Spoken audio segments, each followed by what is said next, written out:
Good morning to all students. आइए बच्चों, class 12 का आरोह भाग 2 का फर्स्ट चैप्टर हरिवंश राय बच्चन द्वारा लिखित आत्म परिचय है। और पहले आइए इनका जीवन परिचय देखते हैं।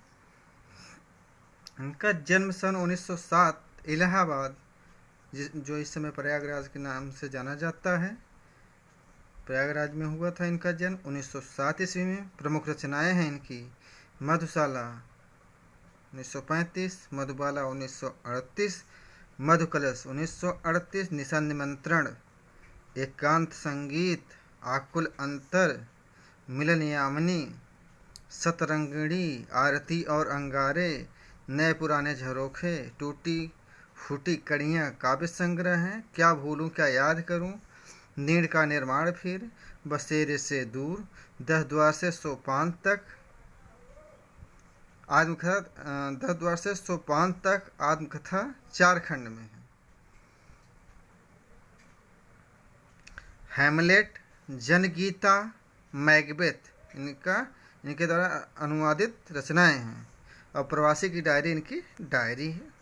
उनका मीन्स हरिवंश राय बच्चन का पूरा वाङ्मय बच्चन ग्रंथावली के नाम से 10 खंडों में प्रकाशित है। निधन इनका सन 2003 में मुंबई में हुआ था।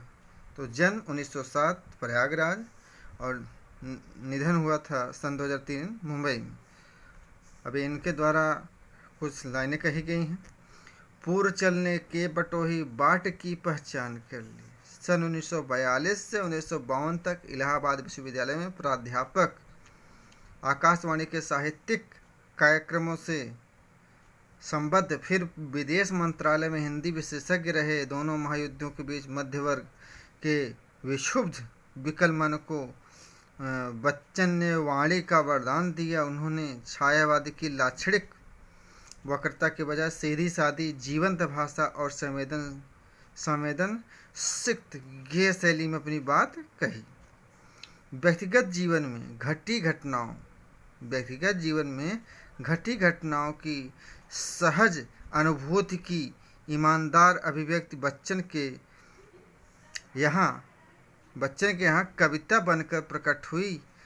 यह विशेषता हिंदी काव्य संसार में उनकी विलक्षण लोकप्रियता का मूल आधार है। मध्ययुगीन फारसी के कवि उमर खय्याम का मस्तानापन हरिवंश राय बच्चन की प्रारंभिक कविताओं में, विशेषकर मधुशाला में, एक अद्भुत अर्थ विस्तार पाता है।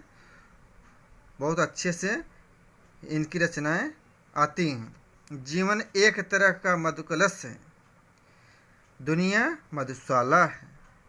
कल्पना साकी और कविता वह प्याला है जिसमें ढालकर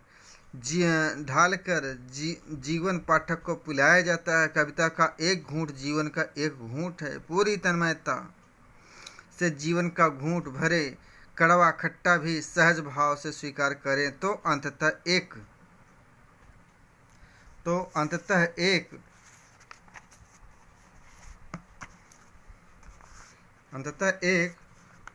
सूफियाना सी बेख्याली मन पर छाएगी। एक बहाने सारी दुनिया से इश्क हो जाएगा और तेरा मेरा के समस्त झगड़े काफूर हो जाएंगे। काफूर में नष्ट हो जाएंगे।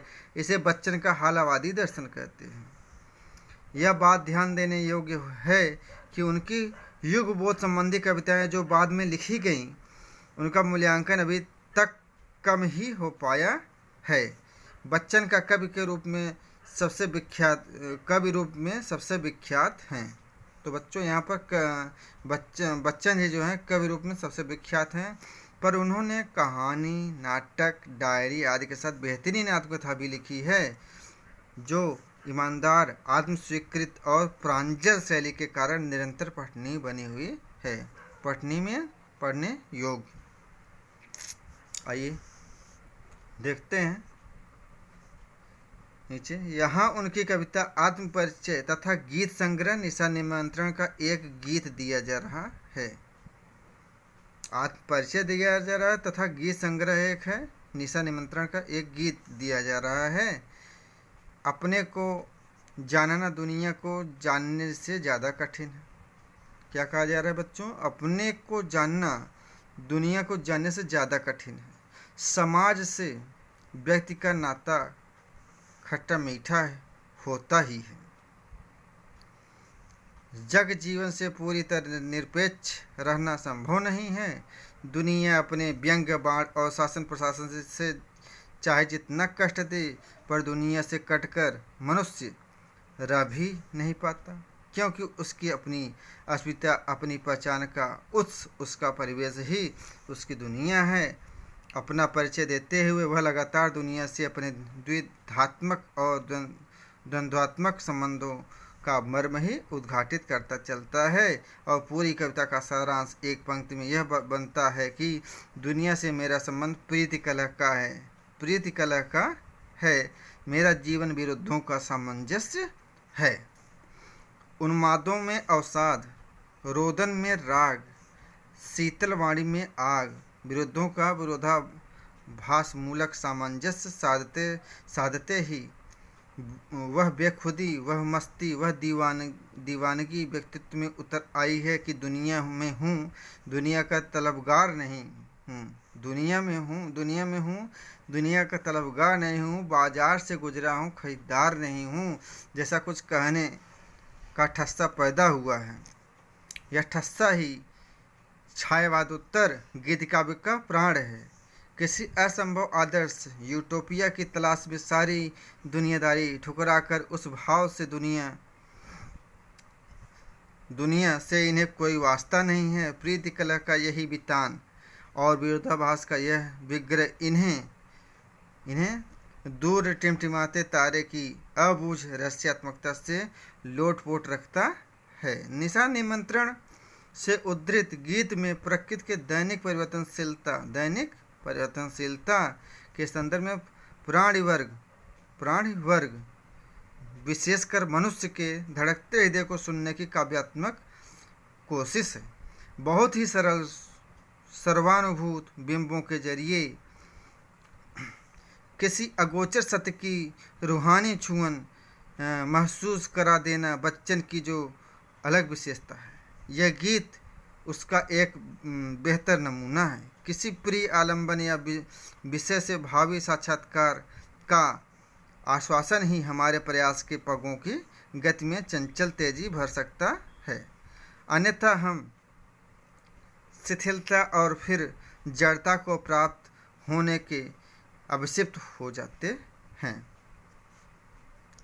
गीत इस बड़े सत्य के साथ समय के गुजरते जाने के एहसास में लक्ष्य प्राप्ति के लिए कुछ कर गुजरने का जज्बा भी लिए हुए है।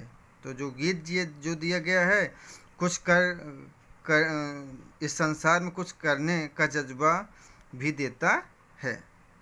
तो बच्चों, आज का क्लास यहीं पर समाप्त होता है। अगले क्लास में मिलते हैं, तब तक नमस्कार।